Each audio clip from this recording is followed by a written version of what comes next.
श्री शिवाय नमस्तुभ्यम। हर हर महादेव। आज सुनिए सोमवार व्रत की बड़ी ही पौराणिक और पावन कथा। आइए श्री गणेश भगवान के पावन चरणों का ध्यान करते हुए कथा का शुभारंभ करते हैं। अमरपुर नगर में एक धनी व्यापारी रहता था। दूर दूर तक उसका व्यापार फैला हुआ था। नगर में उस व्यापारी का सभी लोग मान सम्मान करते थे। इतना सब कुछ होने पर भी वह व्यापारी अंतर मन से बहुत दुखी था, क्योंकि उस व्यापारी का कोई पुत्र नहीं था। दिन रात उसे एक ही चिंता सताती रहती थी, उसकी मृत्यु के बाद इतने बड़े व्यापार और धन संपत्ति को कौन संभालेगा। पुत्र पाने की इच्छा से वह व्यापारी प्रति सोमवार भगवान शिव की व्रत पूजा किया करता था। संध्या काल को व्यापारी शिव मंदिर में जाकर भगवान शिव के सामने घी का दीपक जलाया करता था। उस व्यापारी की भक्ति देखकर एक दिन माता पार्वती ने भगवान शिव से कहा, हे प्राणनाथ, यह व्यापारी आपका सच्चा भक्त है। कितने दिनों से यह सोमवार का व्रत और पूजन नियमित कर रहा है। भगवान, आप इस व्यापारी की मनोकामना अवश्य पूर्ण करें। भगवान शिव ने मुस्कुराते हुए कहा, हे पार्वती, इस संसार में सबको उसके कर्म के अनुसार फल की प्राप्ति होती है। प्राणी जैसा कर्म करते हैं उन्हें वैसा ही फल प्राप्त होता है। इसके बावजूद पार्वती जी नहीं मानी। उन्होंने आग्रह करते हुए कहा, नहीं प्राणनाथ, आपको इस व्यापारी की इच्छा पूरी करनी ही पड़ेगी। यह आपका अनन्य भक्त है। प्रति सोमवार आपका विधिवत व्रत रखता है और पूजा अर्चना के बाद आपको भोग लगाकर एक समय भोजन ग्रहण करता है। आपको इसे पुत्र प्राप्ति का वरदान देना ही होगा। पार्वती का इतना आग्रह देखकर भगवान शिव ने कहा, तुम्हारे आग्रह पर मैं इस व्यापारी को पुत्र प्राप्ति का वरदान देता हूँ, लेकिन इसका पुत्र 16 वर्ष से अधिक जीवित नहीं रहेगा। उसी रात्रि भगवान शिव ने स्वप्न में उस व्यापारी को दर्शन देकर उसे पुत्र प्राप्ति का वरदान दिया और उसके पुत्र के 16 वर्ष तक जीवित रहने की बात भी बताई। भगवान के वरदान से व्यापारी को खुशी तो हुई, लेकिन पुत्र की अल्पायु की चिंता ने उस खुशी को नष्ट कर दिया। व्यापारी पहले की तरह ही सोमवार का विधिवत व्रत करता रहा। कुछ महीने पश्चात उसके घर अति सुंदर पुत्र उत्पन्न हुआ। पुत्र जन्म से व्यापारी के घर में खुशियां भर गई। बहुत धूमधाम से पुत्र जन्म का समारोह मनाया गया। व्यापारी को पुत्र जन्म की अधिक खुशी नहीं हुई, क्योंकि उसे तो पुत्र की अल्पायु के रहस्य का पता था। यह रहस्य घर में किसी को नहीं मालूम था। विद्वान ब्राह्मणों ने उस पुत्र का नाम अमर रखा। जब अमर 12 वर्ष का हुआ तो शिक्षा के लिए उसे वाराणसी भेजने का निश्चय हुआ। व्यापारी ने अमर के मामा दीपचंद को बुलाया और कहा कि अमर को शिक्षा प्राप्त करने के लिए काशी ले जाओ। अमर अपने मामा के साथ शिक्षा प्राप्त करने के लिए चल दिया। रास्ते में जहां भी अमर और दीपचंद रात्रि विश्राम के लिए ठहरते, वहीं यज्ञ करते और ब्राह्मणों को भोजन कराते थे। लंबी यात्रा के बाद अमर और दीपचंद एक नगर में पहुंचे। उस नगर के राजा की कन्या के विवाह की खुशी में पूरे नगर को सजाया गया था। निश्चित समय पर बारात आ गई, लेकिन वर का पिता अपने बेटे के एक आंख से काने होने के कारण बहुत चिंतित था। उसे इस बात का भय सता रहा था कि राजा को इस बात का पता चलने पर कहीं वह विवाह से इनकार न कर दे, इससे उसकी बदनामी होगी। वर के पिता ने अमर को देखा तो उसके मस्तिष्क में एक विचार आया। उसने सोचा, क्यों न इस लड़के को दूल्हा बनाकर राजकुमारी से विवाह करा दूं। विवाह के बाद इसको धन देकर विदा कर दूंगा और राजकुमारी को अपने नगर में ले जाऊंगा। वर के पिता ने इसी संबंध में अमर और दीपचंद से बात की। दीपचंद ने धन मिलने के लालच में वर के पिता की बात स्वीकार कर ली। अमर को दूल्हे के वस्त्र पहनाकर राजकुमारी चंद्रिका से विवाह करा दिया गया। राजा ने बहुत सा धन देकर राजकुमारी को विदा किया। अमर जब लौट रहा था तो सच नहीं छिपा सका। उसने राजकुमारी की चुन्नी पर लिख दिया, राजकुमारी चंद्रिका, तुम्हारा विवाह तो मेरे साथ हुआ है, परंतु मैं तो काशी में शिक्षा प्राप्त करने जा रहा हूँ। अब तुम्हें जिस नवयुवक की पत्नी बनना पड़ेगा वह कान्हा है। जब राजकुमारी ने अपनी चुन्नी पर लिखा हुआ पढ़ा तो उसने काने लड़के के साथ जाने से इनकार कर दिया। राजा ने सब बातें जानकर राजकुमारी को अपने महल में ही रख लिया। उधर अमर अपने मामा दीपचंद के साथ काशी पहुंच गया। अमर ने गुरुकुल में पढ़ना शुरू कर दिया। जब अमर की आयु 16 वर्ष पूरी हुई तो उसने एक यज्ञ किया। यज्ञ की समाप्ति पर ब्राह्मणों को भोजन कराया और खूब अन्न वस्त्र दान किए। रात को अमर अपने शयन कक्ष में सो गया। शिव के वरदान के अनुसार शयन अवस्था में ही अमर के प्राण पखेरु उड़ गए। सूर्योदय पर मामा अमर को मृत देखकर रोने पीटने लगा। आसपास के लोग भी एकत्र होकर दुख प्रकट करने लगे। मामा के रोने विलाप करने के स्वर समीप से गुजरते हुए भगवान शिव और माता पार्वती ने भी सुने। पार्वती जी ने भगवान से कहा, प्राणनाथ, मुझसे इसके रोने के स्वर सहन नहीं हो रहे, आप इस व्यक्ति के कष्ट अवश्य दूर करें। भगवान शिव ने पार्वती जी के साथ अदृश्य रूप में समीप जाकर अमर को देखा तो वे पार्वती जी से बोले, पार्वती, यह तो उसी व्यापारी का पुत्र है। मैंने इसे 16 वर्ष की आयु का वरदान दिया था, इसकी आयु तो पूरी हो गई। पार्वती जी ने फिर भगवान शिव से निवेदन किया, हे प्राणनाथ, आप इस लड़के को जीवित करो, नहीं तो इसके माता पिता पुत्र की मृत्यु के कारण रो रो कर अपने प्राणों का त्याग कर देंगे। इस लड़के का पिता तो आपका परम भक्त है, वर्षों से सोमवार का व्रत करते हुए आपको भोग लगा रहा है। पार्वती के आग्रह करने पर भगवान शिव ने उस लड़की को जीवित होने का वरदान दिया और कुछ ही पल में वह जीवित होकर उठ बैठा। शिक्षा समाप्त करके अमर मामा के साथ अपने नगर की ओर चल दिया। दोनों चलते चलते उसी नगर में पहुंचे जहां अमर का विवाह हुआ था। उस नगर में भी अमर ने यज्ञ का आयोजन किया। समीप से गुजरते हुए नगर के राजा ने यज्ञ का आयोजन देखा। राजा ने अमर को तुरंत पहचान लिया। यज्ञ समाप्त होने पर राजा अमर और उसके मामा को महल में ले गया और कुछ दिन उन्हें महल में रखकर बहुत सा धन वस्त्र देकर राजकुमारी के साथ विदा किया। रास्ते में सुरक्षा के लिए राजा ने बहुत से सैनिकों को भी साथ भेजा। दीपचंद ने नगर में पहुंचते ही एक दूत को घर भेजकर अपने आगमन की सूचना भेजी। अपने बेटे अमर के जीवित वापस लौटने की सूचना से व्यापारी बहुत प्रसन्न हुआ। व्यापारी ने अपनी पत्नी के साथ स्वयं को एक कमरे में बंद कर रखा था। भूखे प्यासे रहकर व्यापारी और उसकी पत्नी बेटे की प्रतीक्षा कर रहे थे। उन्होंने प्रतिज्ञा कर रखी थी, यदि उन्हें अपनी बेटी की मृत्यु का समाचार मिला तो वे दोनों भी अपने प्राण त्याग देंगे। व्यापारी अपनी पत्नी और मित्रों के साथ नगर के द्वार पर पहुंचा। अपने बेटे के विवाह का समाचार सुनकर पुत्र वधू राजकुमारी चंद्रिका को देखकर उसकी खुशी का ठिकाना ना रहा। उसी रात भगवान शिव ने व्यापारी के स्वप्न में आकर कहा, हे श्रेष्ठी, मैंने तेरे सोमवार के व्रत करने और व्रत कथा सुनने से प्रसन्न होकर तेरे पुत्र को लंबी आयु प्रदान की है। व्यापारी बहुत प्रसन्न हुआ। सोमवार का व्रत करने से व्यापारी के घर में खुशियां लौट आईं। शास्त्रों में लिखा है, जो कोई भी सोमवार का विधिवत व्रत करते हैं और व्रत कथा सुनते हैं, उनकी सभी इच्छाएं भगवान महादेव जरूर पूरी करते हैं।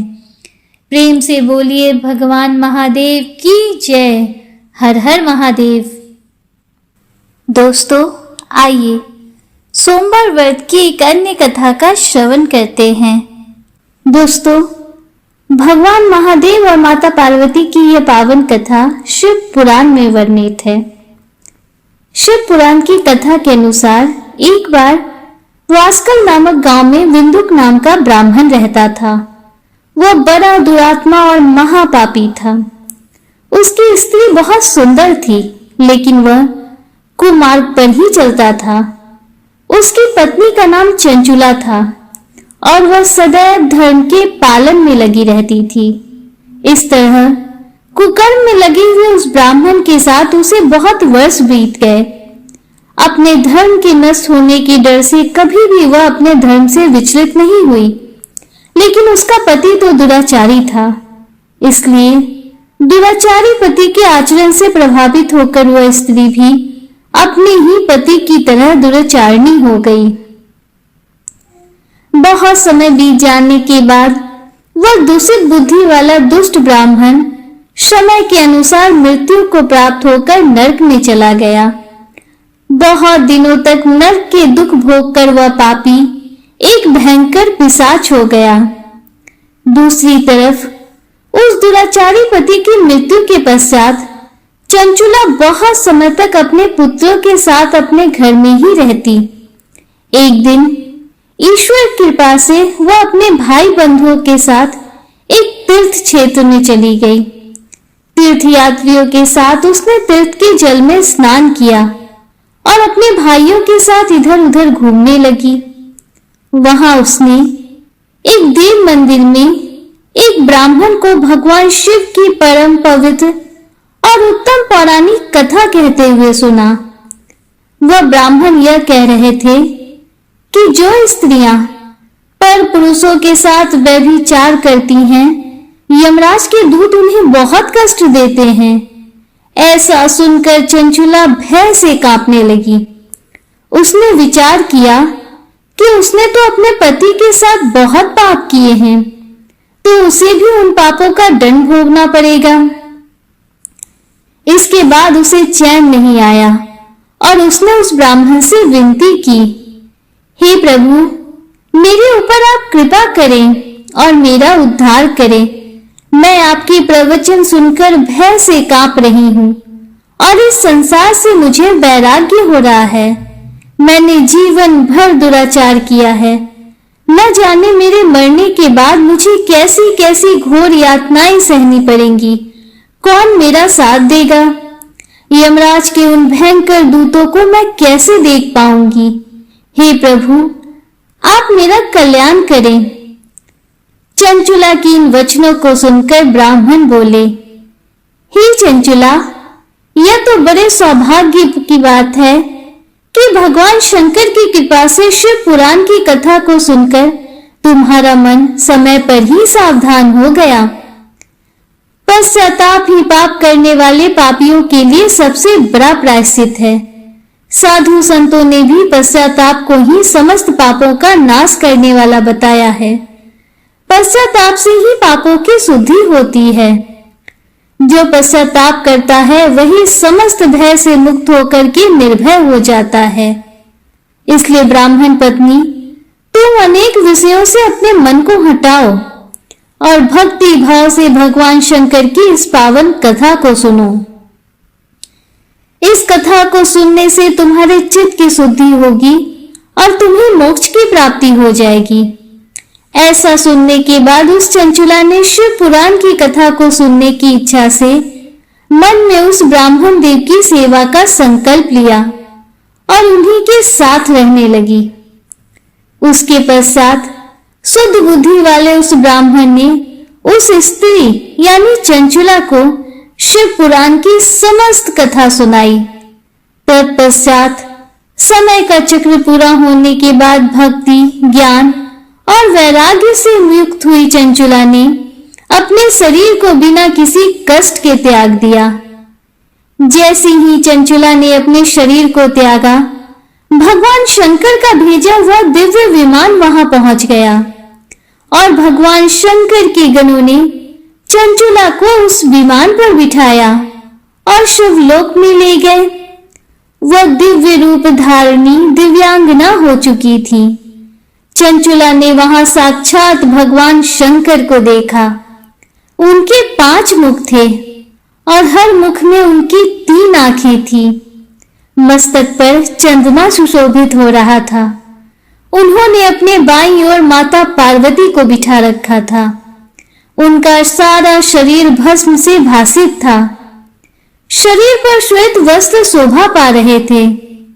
इस प्रकार परम उज्जवल भगवान शंकर का दर्शन करने के बाद वह ब्राह्मण पत्नी बहुत प्रसन्न हुई। उसने महादेव और माता पार्वती को प्रणाम किया और उसकी आंखों से अश्रुओं की अविरल धारा बहने लगी।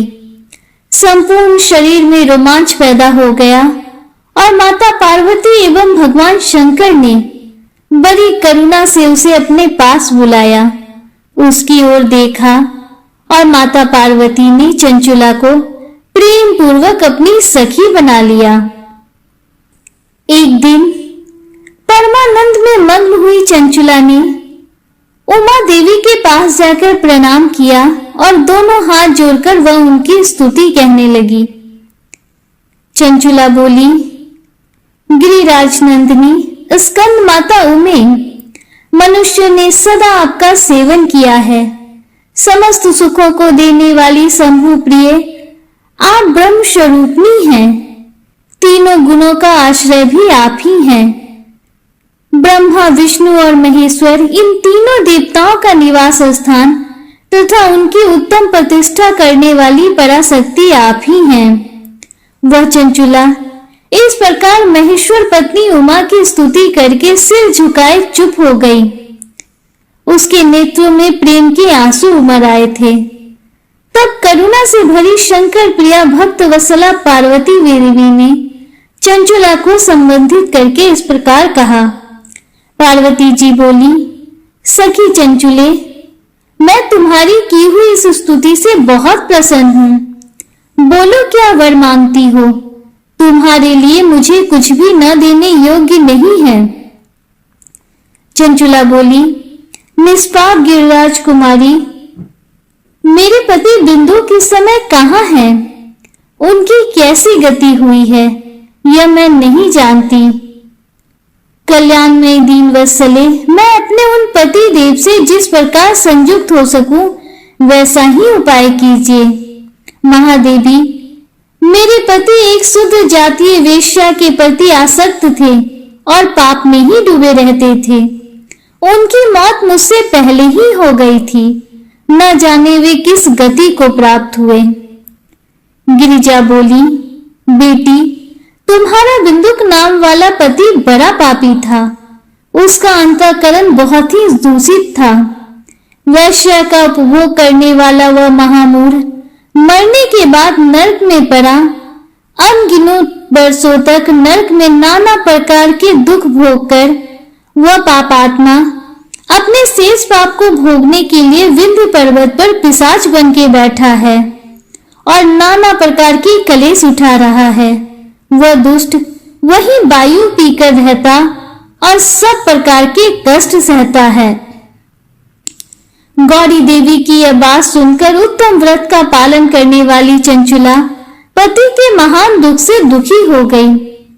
फिर मन को स्थिर करके उस ब्राह्मण पत्नी ने व्यतीत हृदय से महेश्वरी को प्रणाम करके पुनः पूछा।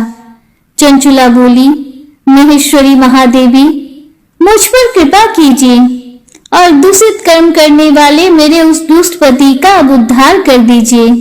देवी, कुत्सित बुद्धि वाले मेरे उस पापात्मा पति को किस उपाय से उत्तम गति प्राप्त हो सकती है यह शीघ्र बताइए।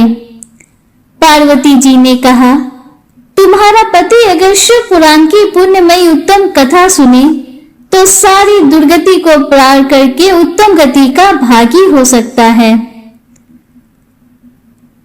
अमृत के समान मधुर अक्षरों से युक्त गौरी देवी का यह वचन सुनकर आदर पूर्वक चंचुला ने हाथ जोड़कर मस्तक झुकाकर उन्हें बारंबार प्रणाम किया और अपने पति के समस्त पापों की शुद्धि तथा उत्तम गति की प्राप्ति के लिए पार्वती देवी से यह प्रार्थना की कि मेरे पति को शिव पुराण सुनाने की व्यवस्था होनी चाहिए।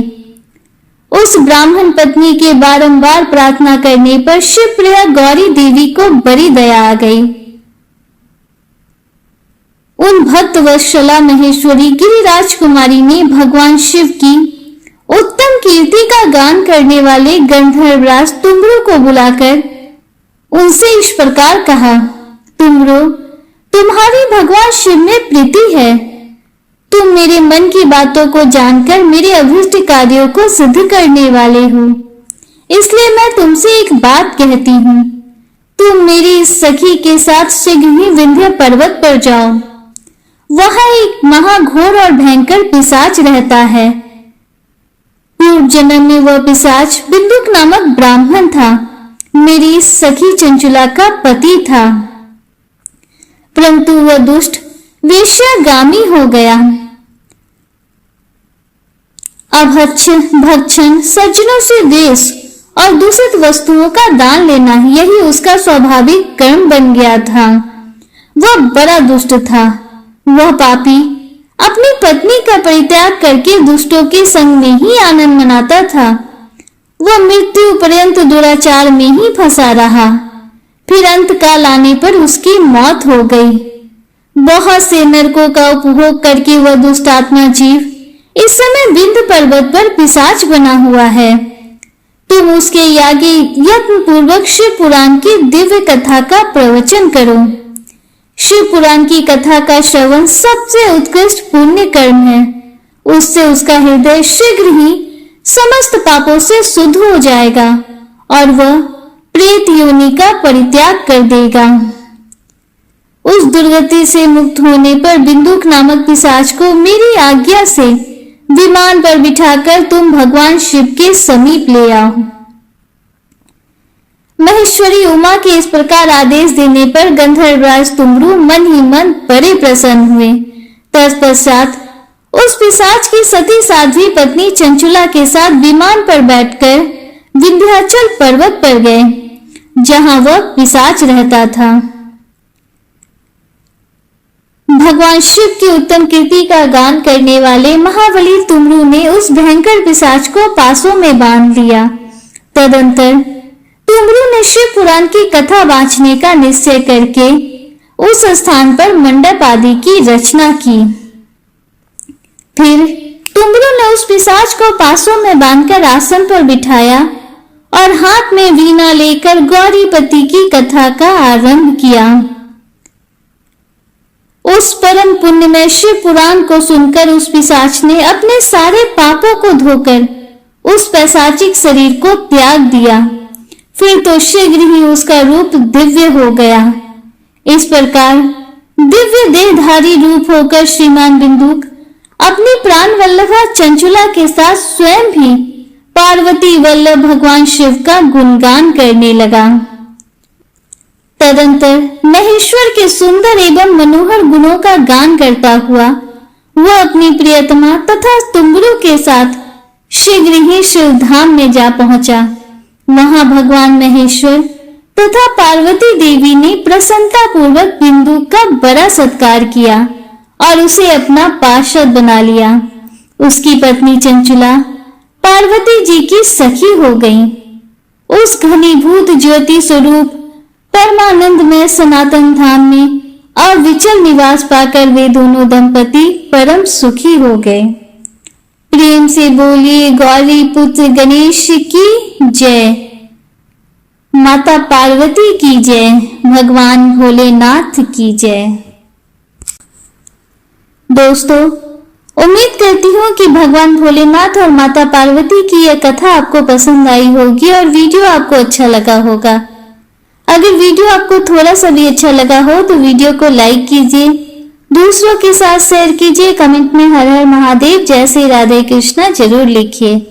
अगर आप हमारे चैनल पर पहली बार आए हैं तो चैनल को सब्सक्राइब कीजिए, बेल आइकन जरूर प्रेस कीजिए, जिससे आगे भी आपको ऐसी ही रोचक जानकारियां मिलती रहें।